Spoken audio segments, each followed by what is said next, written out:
Hola, iniciando nuestro tiempo, nuestro estudio, bienvenidos. Es el día tan esperado, congestionado, tal vez trabajo, tráfico, circunstancias, pero es un buen momento para dedicar nuestro tiempo para acercarnos al conocimiento, al estudio de la palabra. Bienvenidos todos ustedes, presenciales como virtuales, aunque no me agrada mucho la palabra virtual porque pareciera que ese es irreal, pero a todos aquellos que están a través de las redes sociales, agradecido con Dios por permitirnos tener este contacto. Sus aportaciones, les reitero, son bienvenidas. Háganlas en la medida en que se tengan dudas, aportaciones, nos va a enriquecer, nos va a permitir caminar juntos. Así que vamos a iniciar abriendo nuestras Biblias en el capítulo 9 del libro de los Hechos, empezando con el verso 10.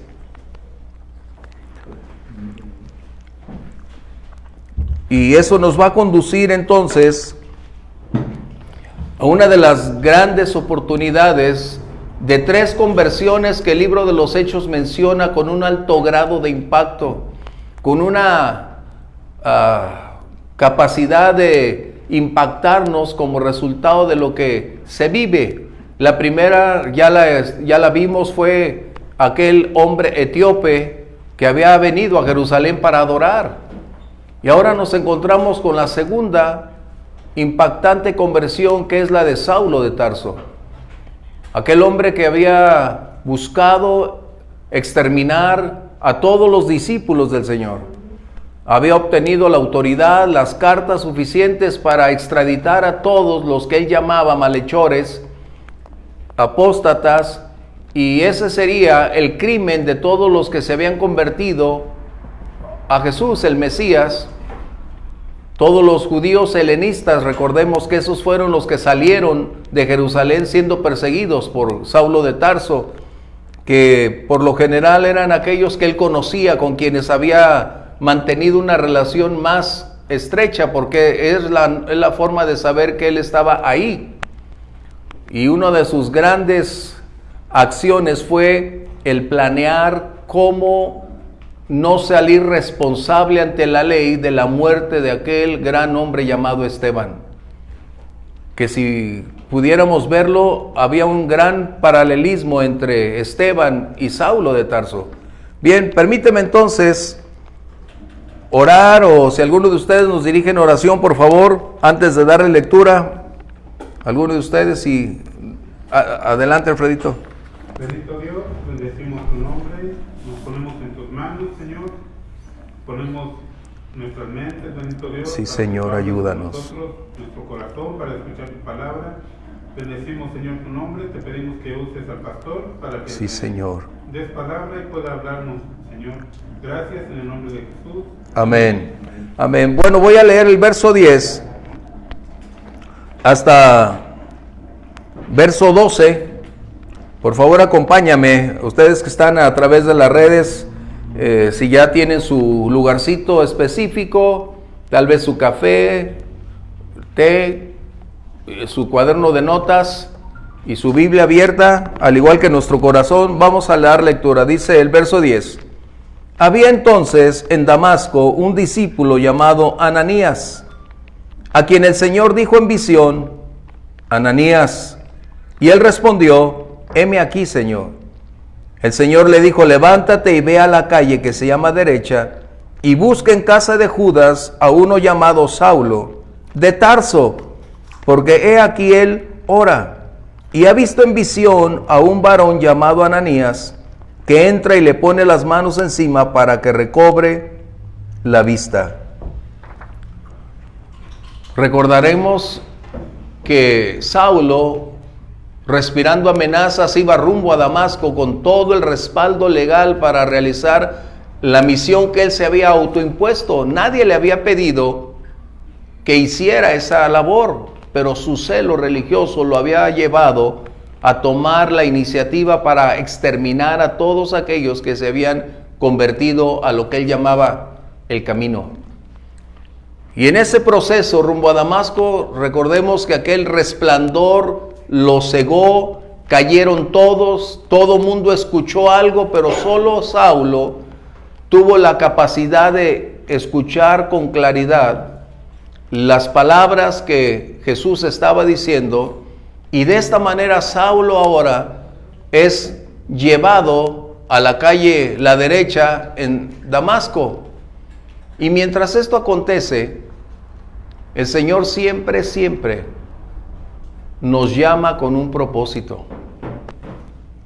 Él es un Dios de propósitos, no hace nada a la deriva, no tiene nada en medio o se le olvidó. Él nunca deja nada inconcluso.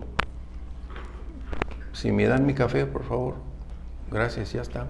Gracias, perdón. Bueno, ¿qué está sucediendo?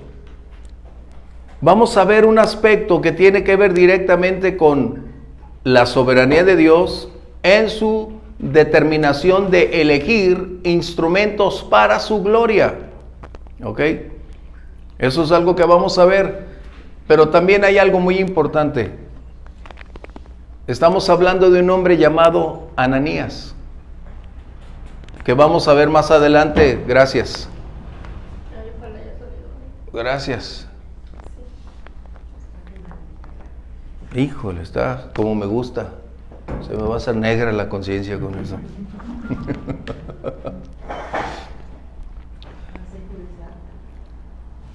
A veces pensamos que estamos olvidados de Dios porque en ocasiones no tenemos un llamado, una labor específica.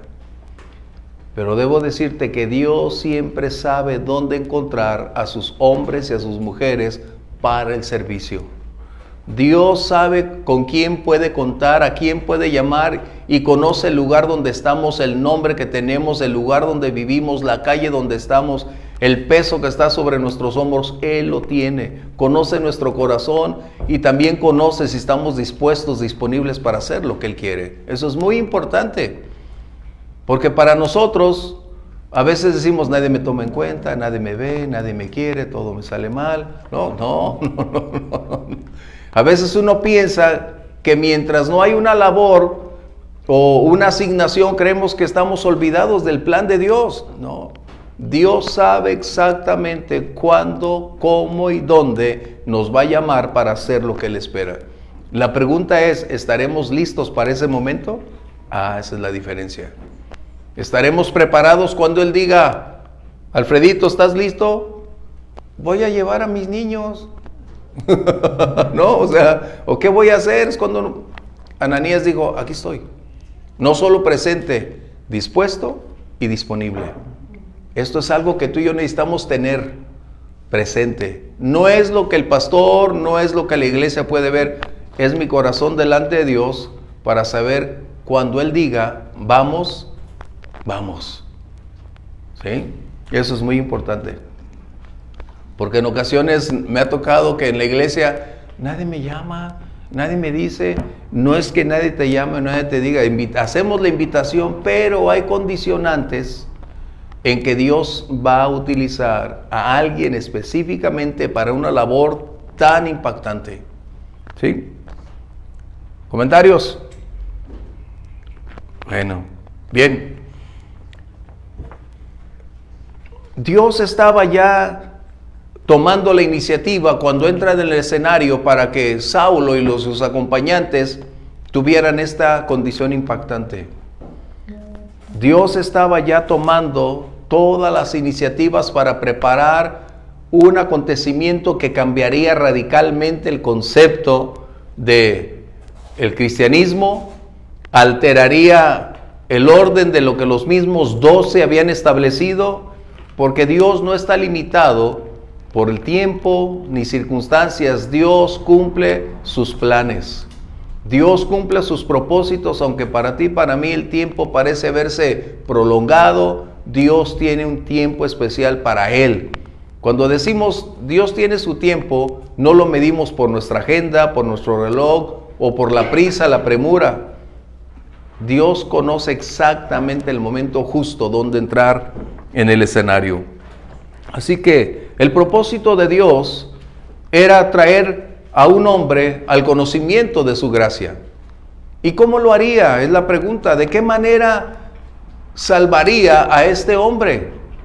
Recuerden, Saulo era el terror de los creyentes. Era la peor amenaza que le podía suceder a cualquier cristiano, saber que estaba en su lista, en la lista negra de Saulo. Y Ananías, sin lugar a dudas, estaba en el top, en la cima, en la primera línea. Así que, ¿cómo hacerlo?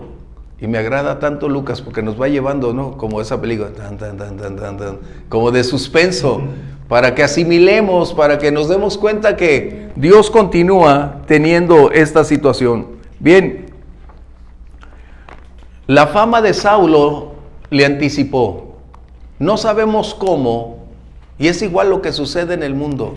Cuando hay una noticia, se filtra y parece ser que antes de que la persona o el evento acontezca, muchos ya conocen lo que va a pasar. Antes de que Saulo arribara a Damasco, ya estaba la noticia de que él venía por los creyentes. Y eso me recuerda, por ejemplo, en la historia de la Segunda Guerra Mundial, cuando los nazis hacían una declaración para su ejército, se filtraba y muchos de la resistencia ya estaban preparados para enfrentar esa situación. ¿Cómo? No sé. Y de esta misma, ¿mande? La comunicación, esa era bien. Bueno, ¿quién era entonces Ananías? ¿Quién era este hombre? Porque necesitamos también ubicarlo en su contexto. A veces nos parece que Dios elige personas de un alto rango, de un gran perfil, de una posición que nos parece inalcanzable y solo a esos son las personas que Dios va a utilizar. No. Necesitamos darnos cuenta que en ocasiones los que parecen estar en el anonimato son en ocasiones los más impactantes, los más capaces de realizar acciones, puesto que no están al frente de las demás personas. ¿Sí? ¿Quién era Ananías? Vamos a verlo, lo que Pablo dice de Ananías, capítulo 22, verso 12, si alguien lo tiene, por favor.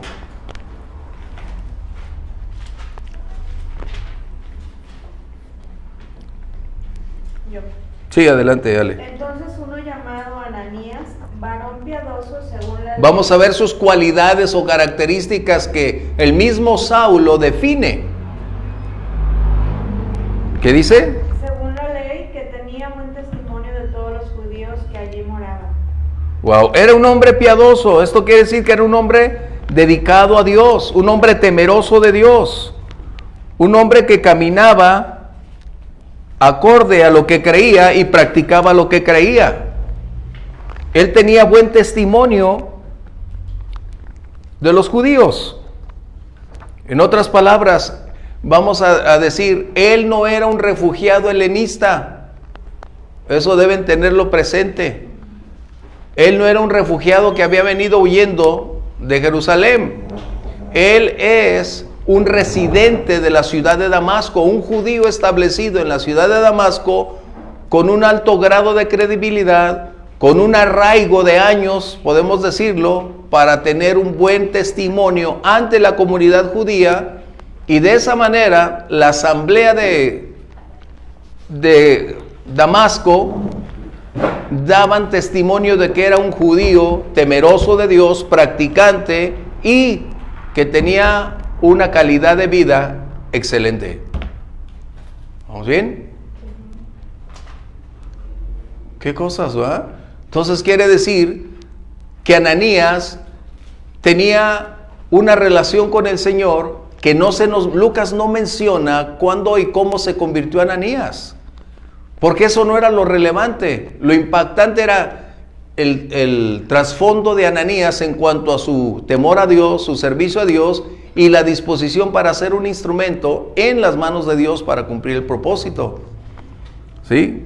Así que este hombre, Ananías, tenía características que son sus credenciales, por llamarlo de esa manera. El mismo Saulo da testimonio al respecto. ¿Qué estaba sucediendo? Ahora entramos en la recta final de la conversión de Saulo. Saulo ahora se encontraba en una condición crítica, solo, ciego y con nadie a su alrededor para poderle ayudar y alentar. Además, él estaba ayunando y orando, recordaremos. Así que para él la oración y el ayuno era parte de su vida cotidiana como religioso. Pero su dedicación, su tiempo, lo estaba dedicando ahora para buscar a Dios. Y en esto viene algo importante, que el Señor siempre va a comunicar sus planes, sus propósitos a quienes Él va a utilizar para cumplir la misión asignada. Y a veces Dios va a utilizar, bueno, Él tiene miles de medios para hacernos llegar, pero podemos mínimo hablar de 3 que son muy concretos y muy familiares para ti y para mí. La primera es su palabra. En ocasiones Dios va a usar la palabra para confirmar, para traer dirección, para establecer la pauta a seguir, y es donde dices, wow, el Señor me habló y me dio a través de la palabra, ya sea que alguien predicó, alguien te envió un texto, o alguien te lo comunicó y dices, wow, esa es la palabra de Dios que es viva y eficaz. En ocasiones el Espíritu Santo va a propiciar una vez más con los dones que puedan a través de estos instrumentos o de estos medios comunicar el mensaje de Dios para estar atentos, recibir instrucciones, tener respuestas, saber hacia dónde dirigirnos, cómo hacerlo. Y eso es lo que estaba sucediendo. El Señor le da a Ananías una visión. Aquí la pregunta es, ¿qué entendemos por visión? Porque muchos, es que mi visión es yo tengo para mañana en la iglesia. No estamos hablando de tu punto de vista, de tu propósito. ¿Sí? Permiso. Está fuerte. Como Pancho Pantera. Lo que significa visión en el griego es jorama. Esa es la palabra que describe Lucas para hablar de visión. ¿Y qué es? Es algo que se ve con mucha atención, con cuidado, que se analiza. Pero pudiéramos decir, yo escribí algo aquí, es la descripción de un hecho a través del medio sobrenatural, que es la visión que Dios da para ver claramente lo que sucederá o lo que Dios está diciendo que se va a realizar. Es como ver anticipadamente el evento. ¿Vamos bien? La visión es un anticipo de lo que va a suceder para ver con claridad los detalles, las caras, las personas, el tiempo, el lugar, el momento. Así es como Dios está plasmando estas cosas. Así que Ananías tenía entonces una relación con el Señor y tenía la llenura del Espíritu Santo para recibir toda esta plenitud de revelaciones. Estamos hablando entonces que aquí está el don de revelación. O tenemos la revelación que Dios da a través de los dones. Recuerden, eso es algo que necesitamos ir colocando, puntualizando. Los dones no eran exclusivos de los 12. Eso es muy importante subrayarlo, porque en ocasiones le consideramos o le conferimos a la jerarquía eclesiástica solo esa capacidad. Pero el Señor Jesús había dicho que si oráramos al Padre, Él nos daría el Espíritu Santo, el que lo pidiéramos. De esta manera, cuando tú y yo nos convertimos, lo tenemos. Entonces, ¿qué es lo que estaba sucediendo? El Señor le habla a Ananías y le dice, mira, Ananías, estas son las instrucciones que voy a darte para que realices la labor a la cual te estoy enviando. O sea, no sabemos si Ananías estaba en ese tiempo a mediodía, en la noche. No, Lucas no coloca el aspecto donde acontece, solo sobresalta aquello que es el medio de comunicación de Dios para que Ananías pudiera cumplir su labor o la misión asignada que Dios le estaba confiriendo. La pregunta entonces sería, ¿ya terminaron las visiones? No. Vimos hace poco que en el libro de Corintios dice que continúan los dones hasta que venga lo que es perfecto. Por lo tanto, nosotros podemos decir que las visiones continúan siempre y cuando estén dentro de la voluntad y revelación de Dios. Este es un problema actualmente porque tenemos a muchas personas pseudo creyentes, mencionábamos la semana pasada, adjudicando que Dios les dio una visión y han trastornado el evangelio. Han usurpado el lugar del Señor. Teniendo una visión, han tergiversado el mensaje y ahora ellos son los protagonistas y tristemente han desviado a muchos de la verdad. Una visión, necesito reiterar, una visión es comunicada por Dios. El hombre, la mujer no es quien la origina. ¿Estamos bien? Es un don que se recibe. Tú no puedes decir tu visión, cuando es personal es tu visión, pero estamos hablando de una intervención sobrenatural que es el plan y el propósito de Dios para realizarse a través del medio humano. Y es la comunicación que Dios le da a Ananías para que ubique lugar, persona, circunstancia y qué es lo que va a hacer. En otras palabras, recibe dirección. ¿Vamos bien? Porque a veces le preguntan a alguien, oye, no, yo tengo una visión. Ahí es donde luchamos. La visión del creyente debe ser la visión de Dios. ¿Vamos bien? Si a mí me preguntas, ¿cuál es tu visión? La visión del Señor. La visión del Señor es que ir y hacer discípulos, ir y fortalecer a la iglesia, hacer su voluntad. Ese es el propósito. ¿Sí? ¿Comentarios? ¿Sí? Porque esto es algo que ustedes van a estar viendo toda su vida y es donde van a tener que luchar entre saber si es una visión de Dios o otros están viendo otra visión y si se va a seguir o no se va a seguir. La visión siempre está dentro del marco de la perfecta voluntad de Dios. Una visión nunca va a ir en contra de la palabra. Alguien no puede o puede decir, Dios me dio una visión y en sentido opuesto a lo que la Biblia enseña en sus diferentes doctrinas, es contraria a la palabra de Dios. En otras palabras, el Espíritu Santo y la palabra son uno. Nunca hay una contradicción, nunca hay una oposición. ¿Vamos bien? Eso es muy importante. Porque cuando hay avivamientos o cuando hay manifestaciones, esta es una de las cosas que más se ve. Mencioné hace unos días que conocí a alguien que en una reunión dijo, tengo una visión, veo descender carros del cielo, casas y wow, pues a quién no le va a gustar que te digan que Dios te va a hacer millonario, ¿no? Pero era contraria y opuesta a eso. Porque recordemos, dos características muy importantes.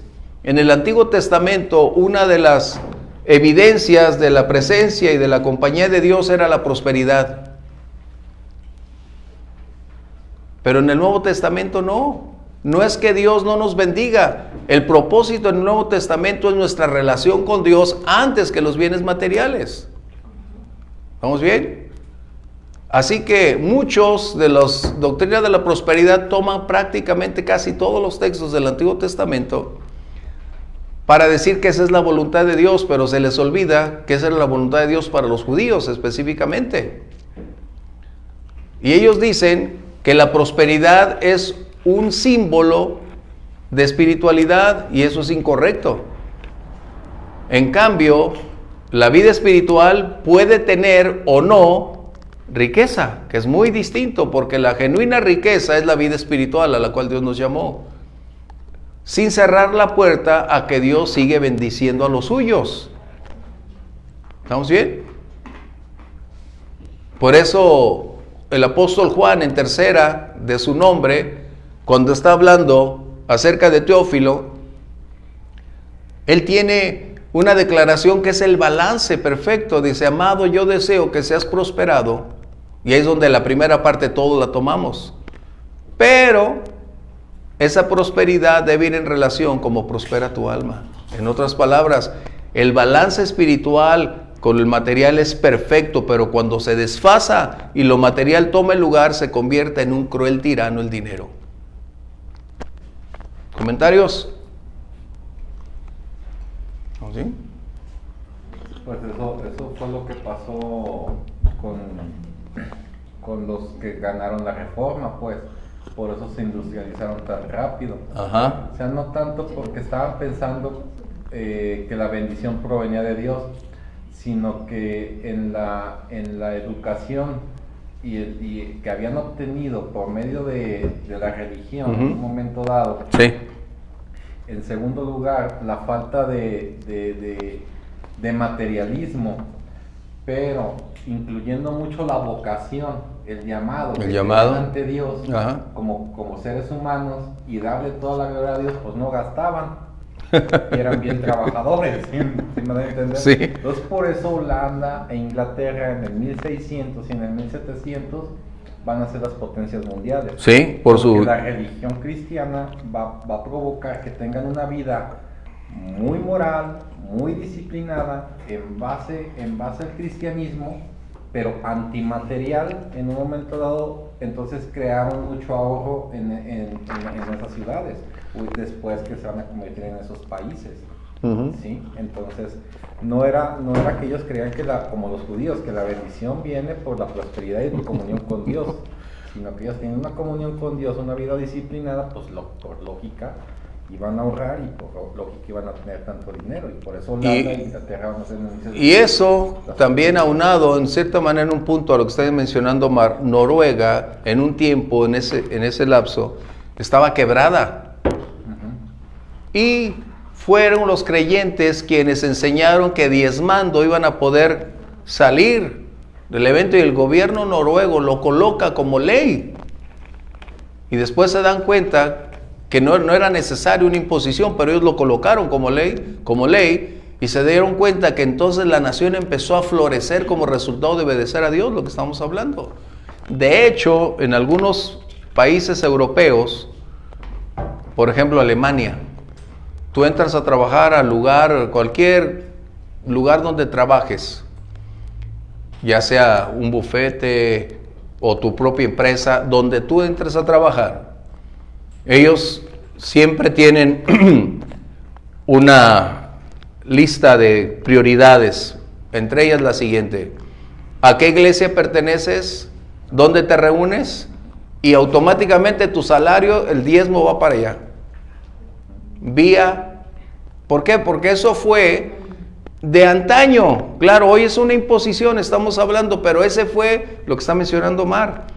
Los principios que le permitieron a las naciones florecer, fue porque estaban poniendo en práctica estos principios. Sí, incluso los cambios de lugares se formaban no tanto porque te vas a cambiar de lugar, sino que pedías tu carta de pastor de la iglesia en la que estabas, te ibas a otro lugar, y entrando a ese otro lugar, si hablaban a la iglesia y eras bien portado, tenías una vida equilibrada, el pastor de acá le decía el de acá, y luego ya te daban trabajo, luego te daban dinero, luego te daban...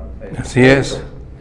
Son los primeros que van a poner el precio a todo mundo, el mismo precio a todos. O sea, cosa que nadie hacía. Estábamos acostumbrados al Medio Oriente de regateo, ¿sí? Y aquí los cristianos van a ser los primeros que van a poner el único precio hacia un niño, una viejita, o al que regateara. Ya no se aceptaba el regateo como en el Medio Oriente, y así se estaba acostumbrado. Bueno, vamos entonces. ¿Qué es lo que está sucediendo? ¿Por qué el Señor le daría entonces una visión a Ananías? ¿Cuál sería la razón? En la clase anterior vimos citas divinas. Dios anticipadamente prepara los escenarios, las personas, para cumplir el propósito que Él define. Nunca va a violentar el derecho de elección de ninguna persona. Pero Dios puede inclinar el corazón por producir el querer como el hacer, pero finalmente somos responsables de nuestras decisiones. Por eso es que todo mundo va a dar cuenta delante de Dios, porque todo mundo es responsable delante de Dios. Nadie puede esgrimir y decir, yo no, tú me forzaste, me torciste la mano, no. Dios produce el querer, no forzarnos a hacerlo. ¿Vamos bien? Eso es muy importante. ¿Por qué entonces lo haría? ¿Por qué Dios colocaría esta visión en Ananías? Y le dice, voy a leerlo. Le dice a Ananías, el verso 11, levántate y ve a la calle que se llama derecha y busca en casa de Judas a uno llamado Saulo de Tarso, porque aquí él ora. Lo que debemos colocar es que cuando Dios hace esto, Dios le da un mensaje a uno de sus siervos para cumplir una misión específica, es para reconocer que Dios es soberano y que Él continúa teniendo el control de todas las cosas por encima de las circunstancias. Porque el propósito es Dios va a cumplir su propósito. Y lo vamos a ver más adelante. ¿Qué sucedió? Dice, vas a buscar a Saulo, y aquí es donde algo agradable aparece. Tarso es la ciudad, es el trasfondo de donde venía Saulo. No se apellidaba Tarso, ¿ok? No se apellidaba de Tarso, es de la ciudad donde él procedía. Pero hay otro hombre aquí que se menciona, un Judas, pero es un Judas bueno, porque hay Judas malos. No, este es un hombre Judas. No conocemos de él, pero por dar oportunidad a que Saulo estuviera 3 días con él, podemos inferir entonces que no era un judío ortodoxo, era un judío como Ananías, que debió haberse convertido para entonces brindar el hospedaje y propiciar que aún Ananías pudiera entrar a su casa para lo que se tenía planeado. No conocemos más de Judas. ¿Por qué Lucas no sabemos? Solo nos da en cierta manera los personajes y nosotros nos compete saber cómo interpretar estas cosas. Pero ¿qué es lo relevante? Verso 12. Verso 12 aquí es muy importante. Dice, y ha visto en visión, Saulo ha visto en visión a un varón llamado Ananías, que entra y le pone las manos encima para que recobre la vista. ¿Qué está pasando? Dios está en ambos lados de la línea. Dios no le va a dar a alguien una palabra y al otro lo va a dejar inconcluso. Uno recibió dirección y el otro va a recibir la confirmación cuando las cosas sucedan. Poniéndole de otra manera más clara, Dios nunca te va a dar un mensaje para que otro venga y te diga, este es el mensaje. Lo que va a venir a decirte el otro es la confirmación de lo que Dios ya habló contigo. ¿Estamos bien?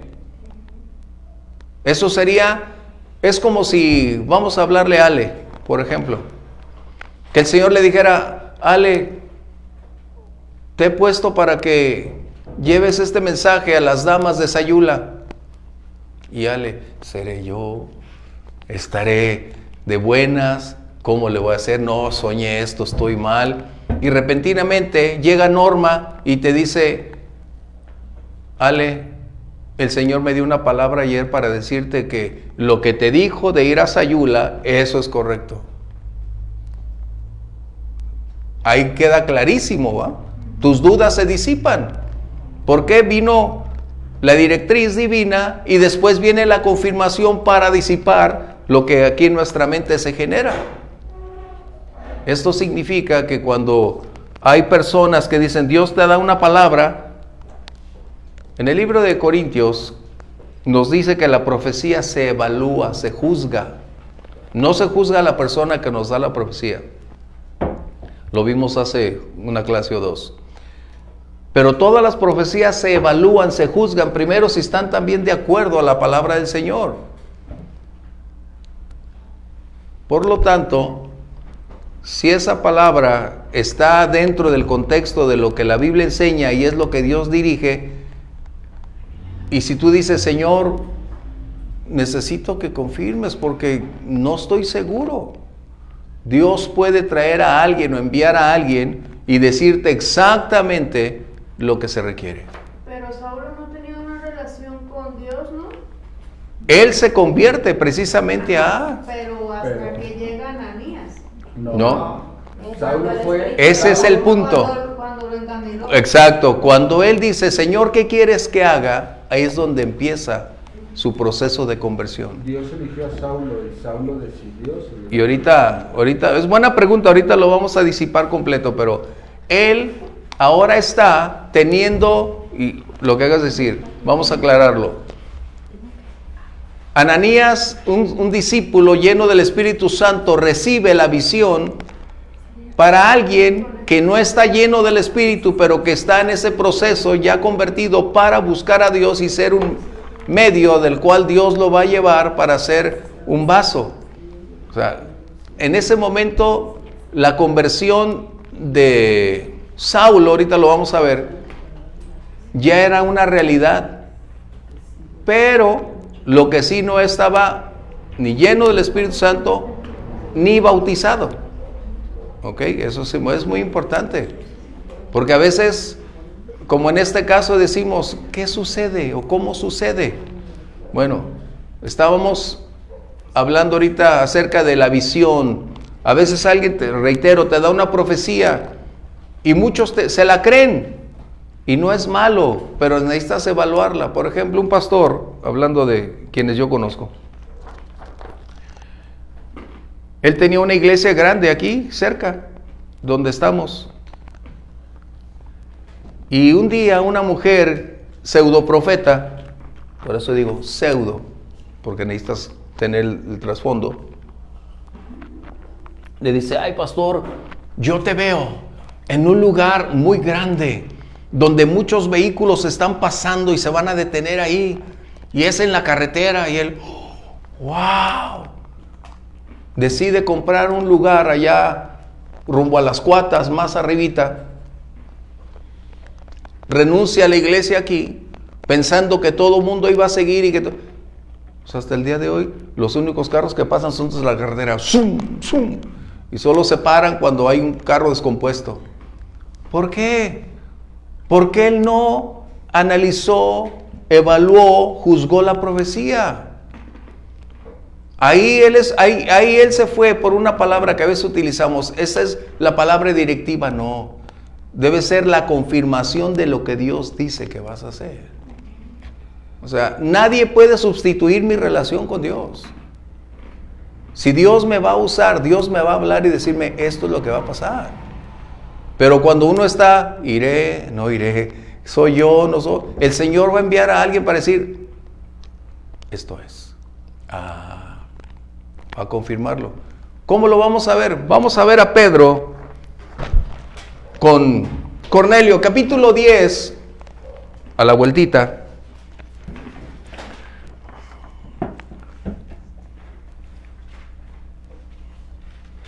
Y tenemos entonces la tercera gran conversión, pero vamos a ver un aspecto aquí.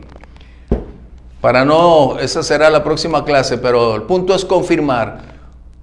Cornelio era un hombre que, vamos a verlo ahí, el primer verso, segundo verso del capítulo 10. Había en Cesarea un hombre llamado Cornelio, centurión de la compañía llamada la italiana, piadoso y temeroso de ahí Dios está ahí. por toda su casa. Él era un romano, General. sí. Y este hombre era un hombre temeroso que estaba buscando a Dios. Había una condición genuina dentro de él, anhelando tener comunión con Dios, con el Dios de la Biblia, con el Dios de los judíos. Recordemos que Roma en ese tiempo tenía una ilimitada cantidad, un panteón de ídolos, dioses, pero él quizás fue impactado por el pueblo judío de buscar solo a un solo Dios. Y él empieza entonces a buscar al Señor con todo su corazón, de tal manera que hay un cambio evidente que los mismos judíos dan testimonio que él no era como los demás generales romanos. Había algo distinto. Y mientras está en ese contexto, repentinamente el Señor le da una visión a él. Él sí no era convertido, pero era temeroso de Dios, Cornelio. Por eso digo, debemos tener cuidado con estas palabras que son muy comunes en la vida cristiana. El Señor me dio una visión, el Señor me dio una nueva doctrina, y tú dices, no puede ser. O sea, no puede haber nuevas doctrinas, el canon ya está hecho. ¿Ok? Recuerda, una visión es la condición anticipada de lo que vamos a vivir o se va a experimentar. Cornelio recibe una visión donde un ángel le dice, oye, Dios te tiene en alta estima, porque eres un hombre temeroso, un hombre que cumple con sus responsabilidades, que ayuda a los pobres. Dice, pero ¿sabes qué? Y aquí es un punto, los ángeles no comunican el evangelio, ¿eh? También eso lo vamos a ver en la próxima clase, pero nada más les anticipo. El ángel le dice, necesitas enviar por un hombre llamado Pedro, que está en la casa de un Simón el curtidor. Y dice Cornelio, wow, esto es de Dios.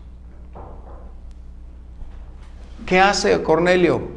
Decide enviar a sus hombres a buscar a a Pedro. Vamos a ver los versos 19 y 20, por favor. Pedro estaba, de ese capítulo 10, Pedro estaba, recuerden, tenía hambre como yo.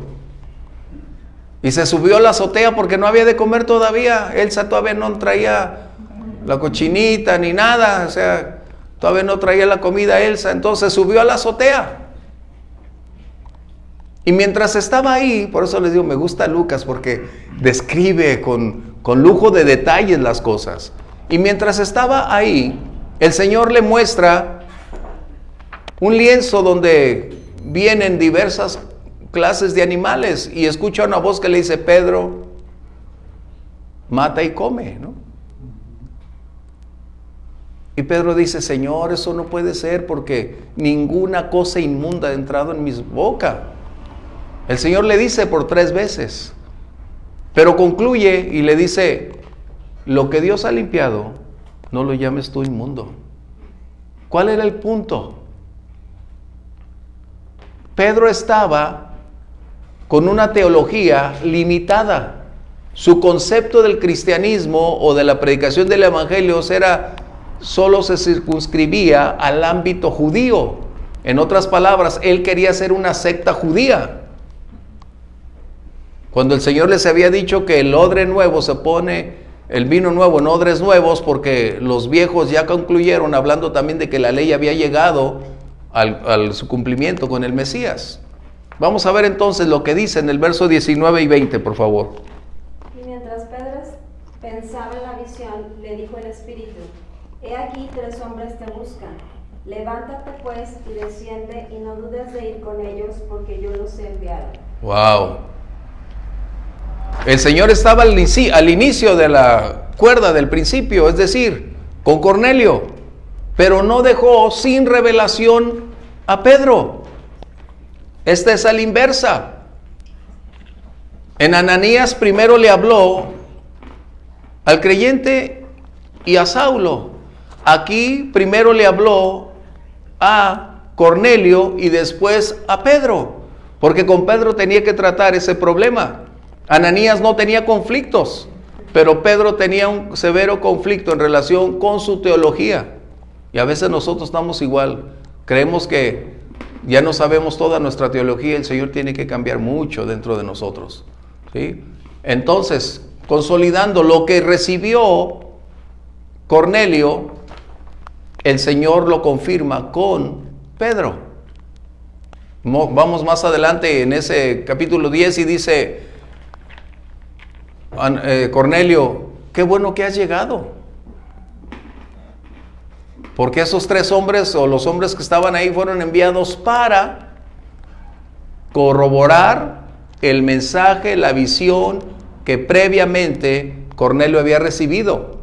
Y cuando Pedro escucha de la voz del Señor diciendo, los he enviado para que vayas con ellos, era la confirmación de lo que había sucedido ¿Por qué? Porque Cornelio era gentil. ¿Vamos bien? Por eso es que había descendido aquel lienzo con toda clase de animales impuros para los judíos, y era lo que Dios le estaba haciendo ver a Pedro. Te has equivocado, te has limitado. Es necesario darte cuenta que esto es lo que va a acontecer. ¿Comentarios? Menciona Adrián, volviendo un poco atrás con Saulo, dice, no había ningún poder natural que moviera a cualquier cristiano para ir a hablarle a un asesino religioso como Saulo. Tenía que ser un poder sobrenatural. La peor tragedia que le pudiera suceder a un cristiano era que lo enviaran a hablarle a él. Pues era obvio, es como decir, me voy a ir a meter a la boca del lobo. O sea, nadie en su sano juicio aceptaría ir a este contexto. Por eso, verso 13 y 14, vamos a ver lo que está diciendo Adrián. Gracias, Adrián. George, voy a predicar del Mencho. Verso 13. Entonces, Ananías le responde y le dice, Señor, he oído de muchos acerca de este hombre. ¿Cuántos males ha hecho a tus santos en Jerusalén? Ananías no esconde los antecedentes que tenía en relación con la vida de Saulo y la misión a la cual había sido asignado para ir a Damasco. Y era lógico. Era obvio que él estaba diciendo, Señor, ¿cómo me puedes pedir que vaya con alguien que es la peor amenaza? Pero es precisamente donde podemos ver que la anticipada condición del Señor de colocar la visión en Saulo y en Ananías sería dirección y confirmación, que era parte vital. Bien, vamos adelante. Aquí me está apareciendo, no, esto no quiero. Yo lo tengo aquí. Bien. ¿Qué estaba sucediendo? Imagínate, y sí, a mí si me pusiera en su lugar por un instante, si ya se había filtrado que Saulo vendría a Damasco y que estaba por llegar o ya había llegado, imagínate tú como esposo, como padre de familia, ¿qué vamos a hacer? Este hombre trae una lista. Conoce quiénes son. ¿Qué será de nosotros? ¿Volveremos a salir huyendo como lo hicimos de Jerusalén? ¿O nos va a llevar presos? ¿O qué va a pasar? Imagínate las incógnitas en todos ellos. Porque Saulo era despiadado, era cruel. Eso no lo podemos negar. El mismo Saulo después, o Pablo lo declara, dice, yo perseguí a la iglesia y yo los hacía blasfemar. Él era un hombre que sentía que le hacía un favor a Dios, pero él era el peor hombre al respecto. ¿Ok? Entonces, tenemos el verso 14, mencioné, verso 14. Ay. Ah, mira, llega ahí. ¿Sí? Verso 15, dice, el Señor le dijo a Ananías, ve, y esta es la razón principal. Dios le está revelando a Ananías las razones por las que Saulo de Tarso es llamado hacia el conocimiento del Señor, y le da las razones que son vitales para el cumplimiento de esta misión. Bien, le dice, ve, porque instrumento escogido me es este. ¿Qué sucede? Esta palabra instrumento escogido es la soberana elección para definir un servicio especial. En otras palabras, cuando hablamos de la condición de la elección divina, es prácticamente relacionada con una actividad que tiene que ver con un propósito especial. ¿Sí? ¿Estamos bien? Dios lo elige a Saulo para una misión específica. Pero también porque él estaba a otro nivel. Claro, o sea, y además estaba dispuesto. Reitero, Dios no va a llamar a alguien y le va a decir, ahora caminas porque caminas. No, o sea, Dios nunca va a forzar a alguien a hacerlo. Pero le está diciendo, instrumento escogido me es este.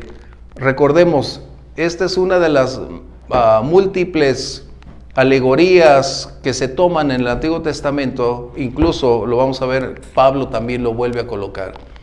Como lo dice el libro de Isaías, en casa del alfarero. Esa es la imagen que se tiene.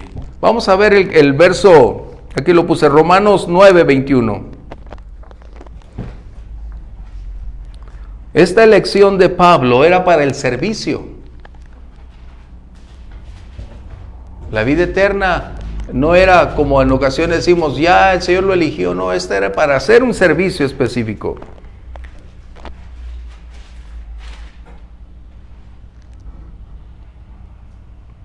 Romanos 13:21. 9:21, por favor. ¿O no tiene potestad el alfarero sobre el barro para hacer de la misma masa un vaso para honra y otro para deshonra? Eso es lo que estaba diciendo el mismo Pablo años después. Él entendió lo que intelectualmente había aprendido del libro de Isaías, que en la casa del alfarero, el que define, el que determina es el alfarero, no el barro, quién o cómo se debe hacer. ¿Vamos bien? Es el alfarero quien lo define. Segunda de Corintios 4:7, por eso elegí estos textos que Pablo mismo lo está dando. Pero tenemos este tesoro en vasos de barro, para que la excelencia del poder sea de Dios y no de nosotros. Segunda de Timoteo 2:20, mientras alguien lo tiene.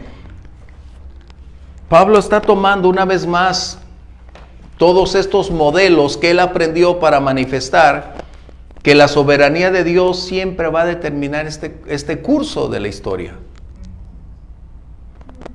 Pero en una casa grande no solamente hay utensilios de oro y de plata, sino también de madera y de barro, y unos son para usos honrosos y otros para usos viles.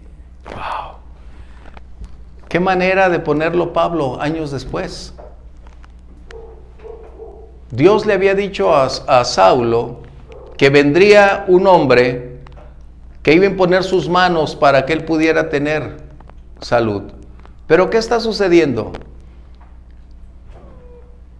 Cuando el Señor está hablando a Ananías, le dice tres cosas. Acompáñame en el verso 15.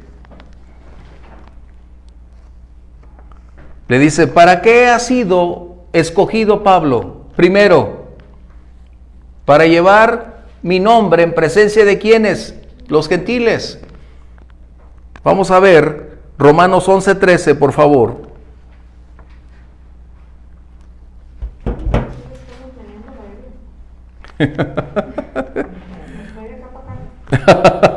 Vamos a consolidar lo que tenemos aquí.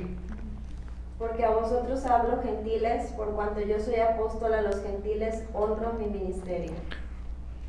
Pablo está ahora, años después, haciendo la labor que al principio no alcanzaba a comprender, pero que era la misión a la cual había sido llamado.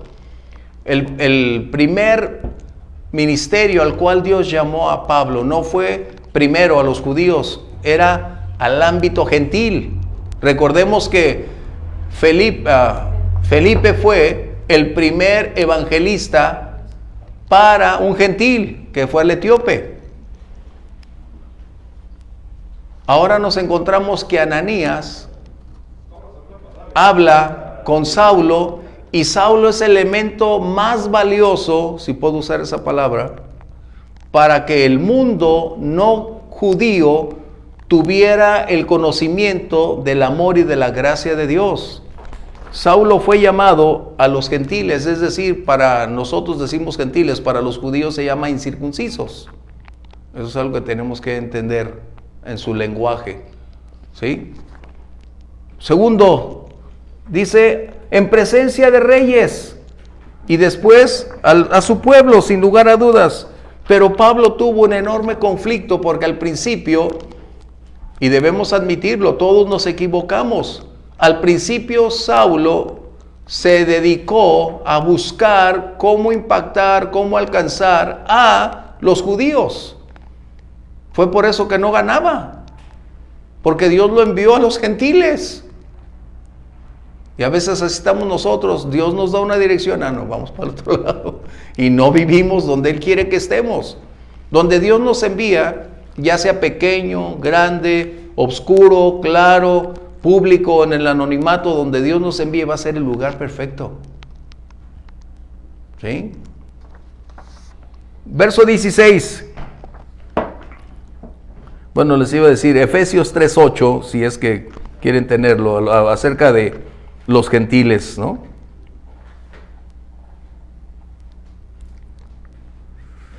A mí que soy menos que el más pequeño de todos los santos, me fue dada esta gracia de anunciar entre los gentiles el evangelio de las inescrutables riquezas de Cristo.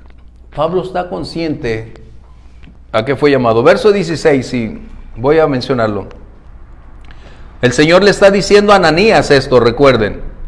Verso 15 y 16 está hablando el Señor con Ananías. Porque yo le mostraré cuánto le es necesario padecer por mi nombre.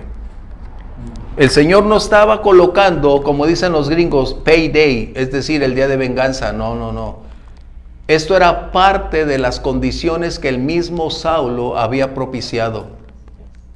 Recordemos, lo que sembramos cosechamos. Dios salvó a Saulo, pero no lo libró de todas las cosas que en realidad había acontecido. Él preparó el plan perfecto para acabar con la vida de Esteban siendo apedreado. En Listra, Pablo fue apedreado. O sea, a veces decimos, no, es que ya me convertí. El Señor, no, hay condiciones, hay consecuencias que a veces Dios puede limitar, pero finalmente va a acontecer. Y nos da Pablo en 2 de Corintios 11, 23 al 28, no lo vamos a leer todo si quieren, pero nos da una pequeña evidencia de qué es lo que había acontecido. Él está mencionando entonces que él había experimentado azotes con varas, había sido abandonado, dejado por muerto, naufragios, heridas, enfermedades, y una de ellas es precisamente la que creemos que es algo de los ojos, oftalmía. Es decir, en algunas cartas Pablo revela que escribo con letras grandes o debido a su condición de los ojos, ¿no? Eso es probablemente lo que está diciendo. Es por eso que ora y le dice, Señor, tú puedes sanarme. Y el Señor le dice, no, Pablo, bástate mi gracia. Por eso dice, me dio un aguijón el Señor. Bien, así que vamos a ver 11:23, nomás para que mencionen algo de lo que Pablo menciona de su catálogo de sufrimientos. Pero era el único capaz de poder soportar todas esas condicionantes. Son ministros de Cristo, como si estuviera loco hablo. Yo más, en trabajos más abundante, en azotes sin número. Vamos a ver, azotes. En cárceles más, en peligros de muerte muchas veces. De los judíos 5 veces he recibido 40 azotes menos 1. 39 azotes cada vez, no podían darles 40, por eso es 40 azotes menos 1. 3 veces he sido azotado con varas, 1 vez apedreado, 3 veces he padecido naufragio, 1 noche y 1 día he estado como náufrago en alta mar. En caminos muchas veces, en peligros de ríos, peligros de ladrones, peligros de los de mi nación, peligros de los gentiles, peligros en la ciudad, peligros en el desierto, peligros en el mar, peligros entre falsos hermanos. En trabajo y fatiga, en muchos desvelos, en hambre y sed, en muchos ayunos, en frío y en desnudez, y además de otras cosas, lo que sobre mí se agolpa cada día, la preocupación por todas las iglesias. Pablo no está colocando para que lo veamos como el superapóstol. Lo que está mencionando en su contexto es que hay que pagar un precio en ocasiones cuando se sirve al Señor, y él estuvo dispuesto a eso y mucho más. Pero él sabía anticipadamente que el Señor lo había elegido para una misión específica. Y podemos decir que la única persona quizás con un alto grado de capacidad para hacer algo similar hubiera sido Felipe. Pero al Señor le plació que Felipe desapareciera y entonces viniera a emerger Saulo de Tarso. Ahora, Esteban, ¿no? sí, cuando apedrearon a Esteban, perdón, sí. Y lo que necesito resaltar es que todo el trasfondo de Saulo, romano, griego, judío, hablando 3 idiomas, habiéndose graduado en la Universidad de Tarso, viviendo bajo el cobijo del más grande maestro de aquellos tiempos, teniendo una posición increíble, todo ese trasfondo, ninguno de los discípulos lo tenía. Y era el hombre idóneo para precisamente en cualquier lugar pararse. Tenía derechos romanos, podía conocer la ley y sabía cómo actuar bajo la ley. Conocía la filosofía griega y sabía cómo moverse entre esto. Recordemos cuando estuvo en Atenas. O sea, él era un hombre con un alto grado, con una gran capacidad, pero ahora lleno del Espíritu Santo, era un hombre imparable. Lo que fue así de malo, ahora era bueno para el Señor. ¿Sí? Él era el hombre ideal. Todo ese trasfondo, Dios lo utilizó para alcanzar esas condiciones. Si lo medimos a nuestro tiempo, tu trasfondo, donde tú te has desenvuelto, tu experiencia, tus talentos, tus habilidades, lo que Dios va a usar para comunicar a otros ese mensaje del Evangelio. ¿Sí? ¿Comentarios? Bien, vamos entonces adelante, para que el tiempo no nos gane. ¿Está bien? Dice, sé que es el mismo Gerardo Rodríguez. Sí. Sí, pastor, bástate de mi gracia porque mi poder se perfecciona en tu debilidad. Wow, hace poco Dios me permitió predicar este pasaje bíblico. Gracias, Gerardo, hasta Monterrey. Bendiciones a todos por allá. Hasta la Sultana con un machacado con huevos, sería grato disfrutar esto. Bien, qué excelente. Eso es lo que estamos hablando. Gracias. Entonces, vamos a ver la reacción de Ananías y qué sucede para disipar la pregunta que Al en un momento colocó. ¿Ya era convertido? ¿Cómo sabemos que fue convertido? ¿Cómo podemos colocarlo? Vamos a ver el verso 17. Entonces, Ananías entró en la casa y poniendo sobre él las manos le dijo: hermano Saulo. Esa era la confirmación precisamente que requeríamos para saber que verdaderamente Saulo ahora pertenecía a la familia de Dios.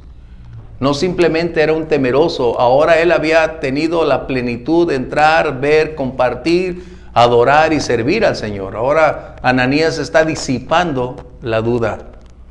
Ahora está dándonos la correcta interpretación que verdaderamente Saulo, desde que tuvo ese encuentro en el camino a Damasco, tuvo una conversión.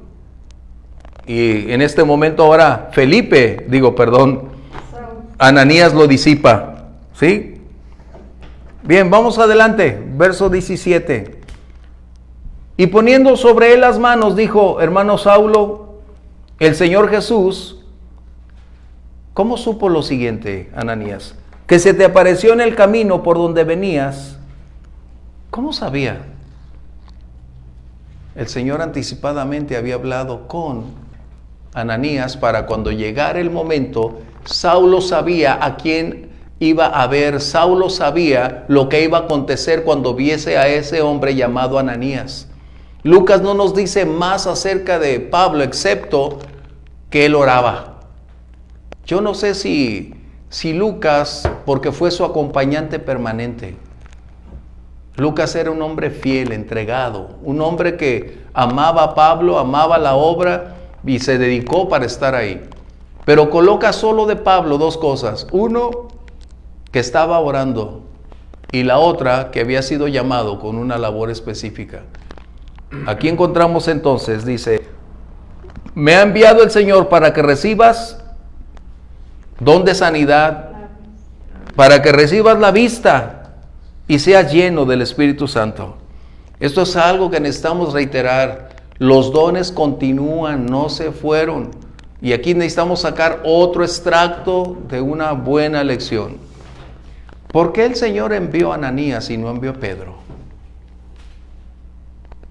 ¿O por qué no envió a Matías? Porque lo que el Señor establece es dos cosas básicas o muy importantes. La primera, Saulo no dependía de los 12. Él no necesitaba una imposición de manos de los 12 para decir que ellos lo ordenaron. No, era un llamado divino. Ananías no vino para ordenar a Saulo. La orden fue dada de que él ya había sido escogido como instrumento y solo Ananías fue y colocó sus manos para confirmar lo que anteriormente el Señor había decidido. ¿Vamos bien? Otra cosa, el Espíritu Santo había descendido en Pentecostés y todos pensaban como la fórmula de Pedro de arrepiéntate, bautízate y el Espíritu Santo vendrá. No, aquí fue a la inversa. Antes de bautizarse, como lo fue el etíope, el Espíritu Santo lo impactó. Fue lleno del Espíritu Santo. Esto quiere decir entonces que no se requería de la presencia de los 12 para conferir, otorgar o propiciar que el Espíritu Santo descendiera. Esto es decir, para el día de hoy todo creyente tiene la oportunidad de hacerlo. ¿Vamos bien? Comentarios. Por eso me agrada cuando podemos tú y yo ver estas cosas así. El don de sanidad. ¿Qué me dicen de eso? Para que recibas la vista. Yo creo que Ananías ni sabía que tenía. No lo descubrió hasta que estaba ahí. Pero él tenía la certeza por la revelación qué es lo que iba a acontecer. Vamos adelante, dice, y para que seas lleno del Espíritu Santo, y al momento le cayeron de los ojos como escamas. Esto es como dijeran antes, fíjate el Señor, qué impactante, pero no le creímos. Él estaba dando a entender los lentes de contacto. ¿Qué óvole? No. Claro que sí. Dice, fíjate bien, dice, y cayeron de los ojos como escamas. ¿Cómo son? Pero nosotros a veces no ponemos atención, pero hay muchas cosas que están ahí. Te aseguro, y no sé la historia, pero yo estoy seguro que quien inventó los lentes de contacto tuvo que tener contacto con esto, valga la redundancia. No hay otra manera que te lo expliques. Pues hoy se ponen los ojos verdes, morados, ¿no? Sí. Así que, entonces, ¿qué dice? Recibió al instante la vista y levantándose fue bautizado. Esto es algo que él decidió. Vamos a ver Hechos 22, 12 al 15. Esto es lo que Pablo dice acerca de Ananías y de lo que pasó.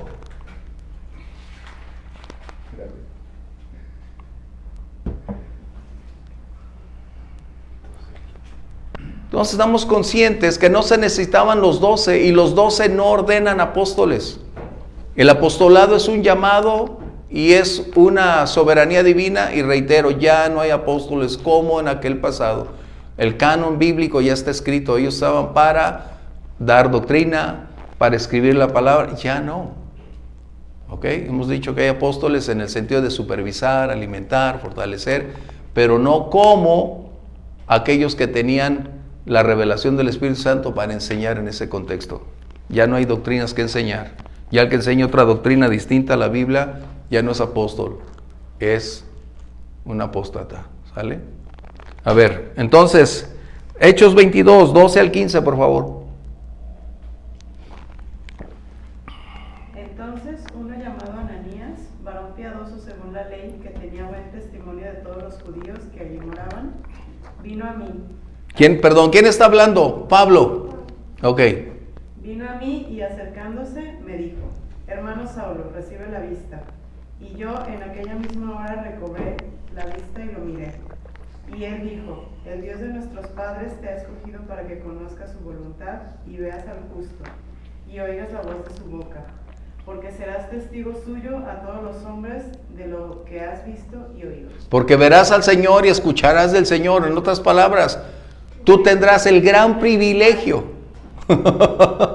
Por eso en la clase anterior vimos lo que decía en creo que es 2 Corintios 12:12, no he visto al Señor, no era 9:1, 12:12 también, no he visto al Señor, no son las marcas de mi apostolado. Eso es lo que estaba sucediendo.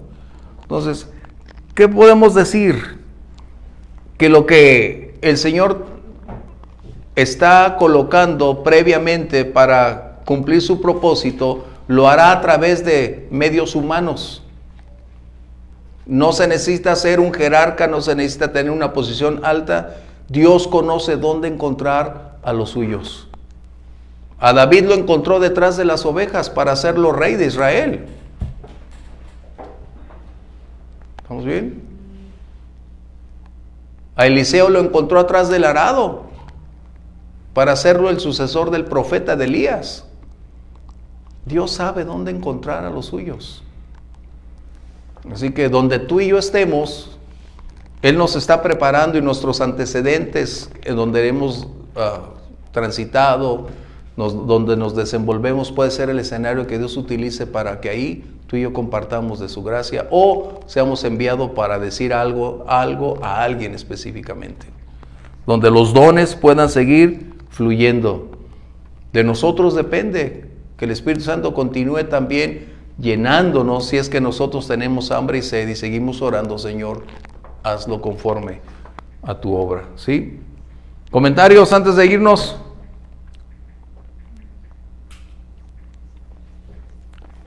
¿Estamos bien? Pastor, entonces el Dios llama a los apóstoles, ¿verdad? Así es, ese es un llamado divino. Desde que Jesús los eligió en los evangelios, el Señor se fue a orar, y cuando descendió llamó a los 12. Hablando estrictamente de apóstoles, es un llamado divino. Por eso cuando Pedro dice: es necesario que otro ocupe su lugar, entonces, ¿cómo? No es tu prerrogativa, esa es la divina. Por eso cuando elige a Pablo, nomás va a haber 12 sillas. ¿Qué van a hacer con el otro? Lo van a jugar a las sillas, ¿no? El que se mueve, a ver quién gana o qué, porque no tengo idea qué va a pasar. ¿Ok? Esto es muy importante, porque entonces pudiéramos hacer la pregunta, Alfredito. Entonces, si los apóstoles comisionan, entonces cualquiera puede hacerlo. No, por eso es que el Señor no envió a ninguno de los 12 para comisionar a Pablo o a Saulo. Dios envió a quien menos, porque nunca más va a aparecer Ananías en el libro de los Hechos, excepto cuando lo menciona Pablo, pero ya no emerge como alguien público. Él se fue al lugar donde estaba, donde realizaba sus funciones, pero la enseñanza es clara: quien llama, equipa, define es el Señor, y ya no hay otros apóstoles. Lo único que dice de Ananías es que era un varón piadoso, temeroso de Dios. Entonces Dios siempre va a escoger a alguien que está escuchando su voz de otra manera. No hay. ¿Bien? Y dice que guardaba, y que tenía buen testimonio porque guardaba la ley.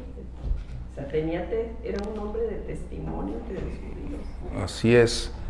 Entonces concluimos: no es la jerarquía quien define, no es la iglesia quien ordena un apóstol, no es el consejo de profetas quien envía a un apóstol, no es que una palabra, el Señor me dijo que tú vas a ser apóstol. No. ¿Qué estábamos hablando de esta palabra? Visión o profecía se debe juzgar claramente, no al que habla. Reitero, lo que sale de su boca es lo que tengo que juzgar. Es que imagínate que alguien viene y me dijera: ay, Rolando, el Señor me dio una visión de que tú vas a ser el siguiente apóstol de la ciudad. Y yo, ¡ay, qué bueno! Antes le dije, te reprendo, mi hermano, espérate. No me digas eso. ¿Por qué? Qué grato te sería que te confirieran algo, pero no viene de los hombres, es Dios. Si Dios no me ha dicho antes nada, ¿cómo puedo esperar que alguien venga y me diga lo que no puede ser? Cornelio recibió anticipadamente la visión. Pablo, Ananías, Pedro, siempre el Señor está en ambos lados de la línea. ¿Por qué? Porque Él es el autor. ¿Sí? Así que entonces, los apóstoles, mencionamos, ya no es como en el pasado, como se consideraba. Hablando de la jerarquía, de los que iban a enseñar doctrina, ya no. Eso ya no puede hacerse más. La Biblia ya está completa. Puede haber apóstoles en el sentido de cuidar, fortalecer, supervisar iglesias, sí, en ese sentido, sí, pero no como una jerarquía para que nosotros, es el apóstol. No, nada tiene que ver. Delante del Señor no hay diferencia. ¿Qué es el apóstol? Pues gracias a Dios que es el apóstol, pero que se le tiene que hincar. No me digas de eso. Ok, o sea, eso es algo que debemos. ¿Por qué? Porque estamos acostumbrados a jerarquías, a posiciones. No, aquí no tenemos que entrar en eso. Delante del Señor no hay judío, no hay griego, todos tenemos ese punto. Ok, entonces nos vamos. ¿Quedamos bien? ¿Comentarios adicionales antes de irnos? ¿No hay? Bueno. Conste, como dijeran, hablen ahora, ok, para siempre, dijo aquel. No es cierto, es para eso una clase. ¿Algo más? Y ahí ya se empieza a escribir otra historia. Viene la mejor.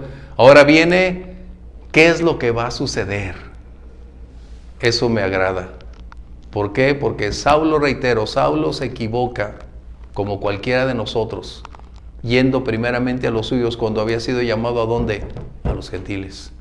Y de ahí viene el tiempo donde va a estar, como decía la semana pasada Omar, ¿dónde fue el primer viaje? ¿Cuándo fue? Es donde viene la preparación que necesitamos entrar. ¿Sale? Bien, vamos a dar gracias. Si alguno de ustedes, por favor, nos ayuda dando gracias. Bendito Dios, gracias Señor por este tiempo que tú nos permites. Sí, Señor. Nos deleitamos, Señor, al escuchar tu palabra, al escuchar todos los consejos que el pastor nos da. Gracias, Señor, por la dirección que tú nos das. Pedimos que cada palabra haya quedado grabada en nosotros, en nuestros corazones, bendito Dios, porque un día la llevaremos a cabo, Amén. La llevaremos a poner en práctica, bendito Dios. Gracias, Señor, por el consejo que nos das, en el nombre de Jesús. Amén, amén. Bien, dile su mano. Amor.